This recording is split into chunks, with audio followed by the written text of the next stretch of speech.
அன்பு சகோதரர்களே, சூரா முல்கிலே 3 செய்தியை நாம் பார்க்க போகிறோம். ஒரு விஷயம், முதல் விஷயம் என்னன்னா, சூரத்துல் முல்கிலே 30 வசனங்கள் இருக்கிறது. 30 வசனங்கள் இருக்கிறது. இந்த அத்தியாயம் என்ன செய்யும் அப்படின்னா, வல்ல அல்லாஹ்விடத்திலே நமக்காக வேண்டி மன்றாடும். உலகத்தில் யாராவது நமக்கு சிபாரிசு செஞ்சால் நமக்கு ரொம்ப பெருமையாக இருக்குது, ரொம்ப பெரிய ஒரு ஹெல்ப் கிடைச்ச மாதிரி இருக்குது. வச்சுக்கங்களேன், உங்கள் பையனுக்கு நீங்கள் வேலை தேடிட்டு இருக்கீங்க, கவர்மெண்ட்டில் ஒரு பெரிய ஒரு உத்தியோகம் காலியாக இருக்குது, உங்கள் பிள்ளை எக்ஸாம் எழுதியிருக்கிறாரு, எப்படியாவது அதுக்குள்ளே போயிடணும்னு சொல்லி நீங்கள் ஆசைப்படுறீங்க. ஒரு பெரிய நபருடைய ஒரு சப்போர்ட் உங்களுக்கு கிடைக்குது, ஒரு சிபாரிசு கிடைக்குது, அந்த துறை சார்ந்த அதிகாரியினுடைய நெருக்கம் உங்களுக்கு கிடைக்குதுன்னா எப்படி இருக்கும்? சந்தோஷமாக இருக்குமா இருக்காதா? அல்ஹம்துலில்லாஹ், என் பிள்ளைக்கு எப்படியா வேலை கிடைச்சிரும், ஏன்னா அவர் ரெக்கமெண்டேஷன் பண்ண போகிறாரு.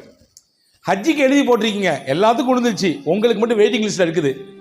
ஹஜ்ஜி கோட்டாவில் இருக்கக்கூடிய ஒரு முக்கியமான ஆள் சொல்கிறாரு, பரவாயில்ல, நான் எப்படியாவது எனக்கென்று சில கோட்டாக்கள் இருக்குது, அதை பயன்படுத்தி உங்களை உள்ளே ஏற்றிடுறேன் அப்படின்னு சொல்கிறாரு. நமக்கு எப்படி இருக்கும்? ரொம்ப சந்தோஷமாக இருக்கும். பொதுவாகவே யாராவது நமக்கு தெரியாத இடத்துல சிபாரிசு செய்தால் சந்தோஷமாக இருக்கும். ஆனால் அல்லாஹ்ட்ட சிபாரிசு செய்ய முடியாது. போயிட்டோம்னா எல்லாரும் நிற்க தான் ஆகணும். ஆனால் சில விதிவிலக்குகள் உண்டு, சில விஷயங்கள் அல்லாஹ்ட்ட சிபாரிசு செய்யும். அப்படி சிபாரிசு செய்யக்கூடிய ஒன்று தான் நாம் இன்னைக்கு ஓதிய சூரா முல்க் என்ற அத்தியாயம். யார் இந்த அத்தியாயத்தை ஓதுகிறார்களோ அல்லாஹ்விடத்திலே அது சிபாரிசு செய்யும். நாங்கள் ஸல்லல்லாஹு அலைஹி வஸல்லம் இல்லையா, ஹதீஸிலே வந்திருக்கிறது, நபிகள் பெருமானா ஸல்லல்லாஹு அலைஹி வஸல்லம் சொன்னாங்க, ஷஃபஅத் லி ரஜுலின் ஹத்தா கஃபர லஹு.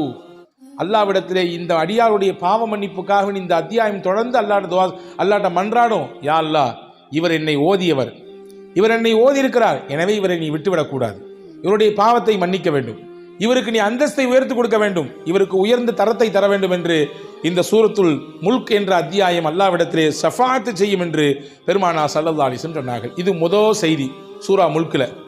ரெண்டாவது செய்தி என்னன்னா, ரொம்ப முக்கியமான செய்தி.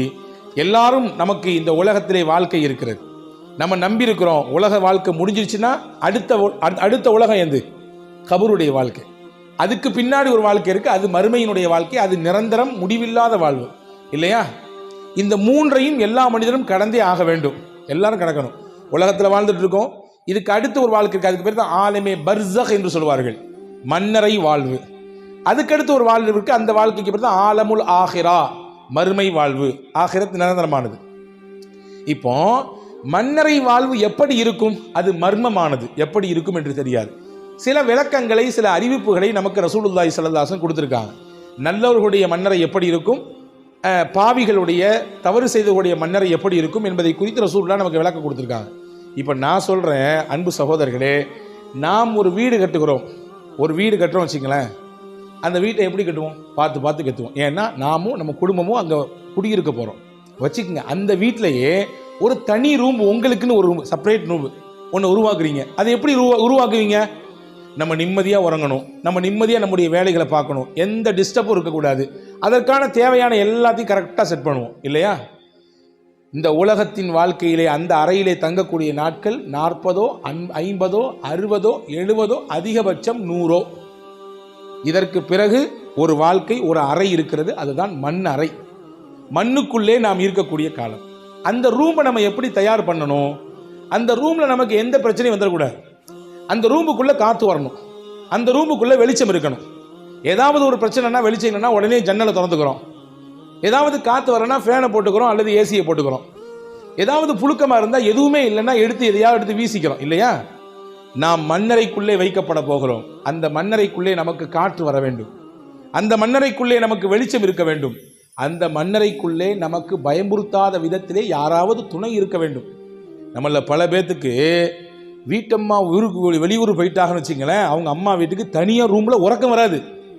ஏன்னா நாம் எல்லாரும் சேர்ந்து உறங்கி பழகி இருக்கிறோம். தனியாக வீட்டில் இருப்பவர்களுக்கு, சில நபர்களுக்கு சில சமயத்தில் அச்சம் வருகிறது இல்லையா? ஆனால் மண்ணறையிலே தனியாக தான் இருக்கணும். ஆனால் நம்ம பயமுறுத்தாத விதத்தில் யாராவது நமக்கு கொஞ்சம் துணை இருக்கணும். இது எல்லாம் நமக்கு தேவைப்படுது. இது எல்லாத்தையும் என்ன செய்யும் அப்படின்னா அந்த சூரா முல்க் செய்யும். சூரா முல்க நீங்கள் ஓதுறீங்கன்னு சொன்னால் பெருமானா ஸல்லல்லாஹு அலைஹி வஸல்லம் சொன்னார்கள், இந்த மண்ணறையின் வேதனையை விட்டு இந்த அத்தியாயம் உங்களை காப்பாற்றும்.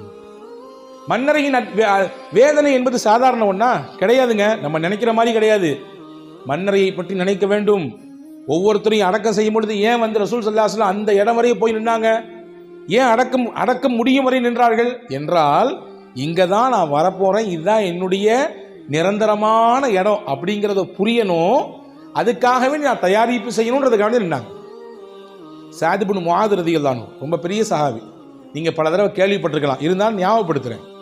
முக்கியமான சஹாபி, அன்சாரிகளில் ரொம்ப முக்கியமானவங்க. எந்த அளவுக்கு முக்கியம் பார்த்துங்க. ஒரு சின்ன உதாரணம் சொல்கிறேன். அவங்களுடைய அந்தஸ்து எவ்வளவு தூரம் இருந்ததுன்றதை ரசூலுல்லாஹ் சொன்னாங்க தெரியுமா? ஒரு சபையில் ரசூல் உட்கார்ந்துருந்தாங்க, அவங்களுக்கு ஒரு கிஃப்ட் வந்துச்சு. என்ன கிஃப்ட் வந்துச்சு?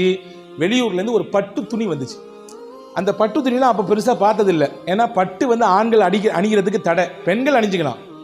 அந்த பட்டு துணி வந்த உடனே விலை உயர்ந்த பட்டு, வெளியூர்லேருந்து இப்போ வச்சுக்கோங்க, உதாரணத்துக்கு பட்டுக்கு ஃபேமஸான ஊர் என்னங்க? காஞ்சிபுரம், திருபுவனம் இல்லையா?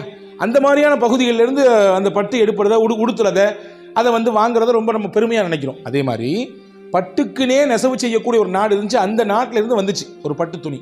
சஹாபாக்கள் எப்படி தொட்டு பார்க்குறாங்க, பட்டு துணியை தொட்டு பார்க்குறாங்க, அவ்வளோ சாஃப்டாக இருக்குது, தொடுறதுக்கே சாஃப்டாக இருக்குது, இதை உடுத்துனா எப்படி இருக்குன்ற மாதிரிலாம் யோசிக்கிறாங்க. ரசூலுல்லாஹி ஸல்லல்லாஹு அலைஹி வஸல்லம் சொன்னாங்க, நீங்கள்லாம் தொட்டு பார்க்குறத பார்த்தா உங்களுக்கு ரொம்ப ஆச்சரியமாக இருக்க தெரியுது இல்லையா? இந்த சாஃப்டான இந்த பட்டு துணி உங்களுக்கு ரொம்ப சந்தோஷமாக இருக்க தெரியுதே? ஆமாம், யாரை சொல்ல, ரொம்ப நல்ல உடுப்பாக இருக்கு, நல்ல துணியாக இருக்கு, ரொம்ப சாஃப்டாக இருக்கு. அப்போ தான் சொன்னாங்க, லமனாதீலு சஅதின் ஃபில் ஜன்னதி, அல்லாஹ் சொர்க்கத்திலே சஅதுக்கு ஒரு சின்ன கர்ச்சிஃப் கொடுப்பான். கர்ச்சிஃப் வச்சிருக்கோம் நம்ம முகத்தை துடைக்கிறதுக்கு, ஏதாவது கொஞ்சம் அங்கங்கே பட்டுச்சுன்னா துடைச்சிக்கிறதுக்கு வச்சுக்கோம். அந்த கர்ச்சிஃப் எப்படி இருக்கும்னா, இந்த பார்க்குறீங்களா இந்த பட்டு, இதை விட பன்மடங்கு சாஃப்டாக இருக்கும், ரொம்ப அற்புதமாக இருக்கும். சொர்க்கத்தில் சஅதுக்கு அல்லாஹ் தரக்கூடிய கர்ச்சிஃப் இதை விட பன்மடங்கு பெருசானது, ரொம்ப மிருதுவானதுன்னு ரசூலுல்லாஹ் சொன்னாங்க. முன்னக்குட்டியே சொர்க்கத்துக்கு தகுதியானவர் சஅத் என்று ரசூலுல்லாஹ் சொன்னது மட்டும் இல்லை, அந்த சொர்க்கத்தில் சஅத் ரலியல்லாஹுவுக்கு அல்லாஹ் ஒரு விலை உயர்ந்த கர்ச்சிஃபை கொடுப்பான், அதை பற்றி ஸ்லாகித்து பேசினாங்க. அந்த சஅத் ரலியல்லாஹு மௌத்தாயிருக்காங்க, அவங்கள கொண்டு அடக்கம் செய்யப்படுது, எல்லாரும் போனாங்க. இது நீண்ட பெரிய ஹதீஸ். பெருமானார் ஸல்லல்லாஹு அலைஹி வஸல்லம் போனாங்க, அடக்கம் செய்தார்கள். அடக்கம் செய்துவிட்டு ரொம்ப நேரம் அங்கே நின்று துவா செஞ்சுட்டே இருந்தாங்க, கண்கலங்கி துவா செய்தார்கள் தன்னுடைய அன்பு தோழர் சஅத் ரலியல்லாஹுவுக்காக வேண்டி. சஹாபாக்கள்லாம் கொஞ்சம் வித்தியாசமாக பார்த்தாங்க. என்னைக்கும் இல்லாமல் இன்னைக்கு ரொம்ப நேரம் நிற்கிறாங்களே கபருக்கு பக்கத்தில். இன்னைக்கு நிறைய பேருக்கு அலர்ஜியாக இருக்குது, கபருக்கு பக்கத்தில் போய் நின்று கையை தூக்கி துவா செய்ய, அது என்ன பள்ளிவாசல்ல துவா செய்யணும், இங்கே அப்படிலாம் பேசுறது பார்க்குறோம். ரசூலுல்லாஹ் செஞ்சாங்க சஅத் ரலியல்லாஹுவுக்கு. நபியை விட நமக்கு மிகச்சிறந்த வழிகாட்டி யார்? ரசூலுல்லாஹ் நின்று துவா செய்தார்கள். இப்போ சஹாபாக்கள்லாம் எல்லாம் முடிச்சு வெளியே வந்தோன்னு கேட்டாங்க நபி இடத்துல, யார் ரசூலுல்லாஹ் இன்னைக்கு வித்தியாசமாக நீங்கள் துவா செஞ்சீங்களே, என்ன காரணம்? இப்போ ஸல்லல்லாஹு அலைஹி வஸல்லம் கண் கலங்கி சொன்னார்கள், என் அன்பு தோழர் சஅத் ரலியல்லாஹு அன்ஹு இவருடைய மௌத்துக்காக வேண்டி அல்லாஹ்வின் அரிஷே கொஞ்சம் ஆட்டம் கண்டு விட்டது. தஹ்தஸல் அர்ஷு பி மௌத்தி சஅத் இப்னு முஆத், சஅத் இப்னு முஆதுடைய மரணத்திற்காக வேண்டி அல்லாஹ்வின் அரிஷு குலுங்குச்சு. அப்படி அந்த பதட்டம், அவருடைய மரணத்தை கேட்டு ஷாக் ஆகிறோம்ல. ஐயோ, நைட்டு ஒரு 11 மணிக்கு ஒரு ஃபோன் வருது உங்களுக்கு நெருங்கிய தெரிஞ்சவர் ஒருத்தர், நைட்டு தான் பேசிட்டு வந்துருக்கீங்க, அவர்கிட்ட சந்திச்சுட்டு வந்துருக்கீங்க, 11 மணிக்கு நீங்கள் பார்த்து பேசிட்டு வந்து 1 hour தான் ஆகுது, திடீர்னு காலிங், என்னங்க உங்கள் நண்பர் மௌத்தாயிட்டாருங்க. அப்படி ஷாக், அப்படி அதிர்ந்து போயிடுறோம். ஒரு விதமான அதிர்ச்சி வருதா இல்லையா?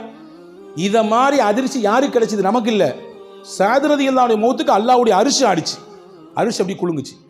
அந்த அரிசை குலுக்க வைத்த சஅதின் மரணம், அவரை கொண்டு நல்லடக்கம் செய்தவுடன் அந்த கபரு கொஞ்சம் ஒரு சின்ன நெருக்கிச்சு, அவரை ஒரு சின்ன நெருக்கிச்சு. நான் நின்ன துவா செஞ்சேன், அவருக்காக வேண்டி பிழை பொறுக்க தேடினேன், அவருடைய கபரு வாழ்க்கை வெளிச்சமாகவும் விசாலமாகவும் அல்லாஹ்விடத்தில் துவா செஞ்சேன். அல்லாஹ் என் துவாவின் பரக்கத்தினாலே அந்த விசாலத்தை ஏற்படுத்தி கொடுத்தான். சஅத் ரலியல்லாஹுவிற்கே மன்னரை பதம் பார்த்ததென்றால் நீங்களும் நானும்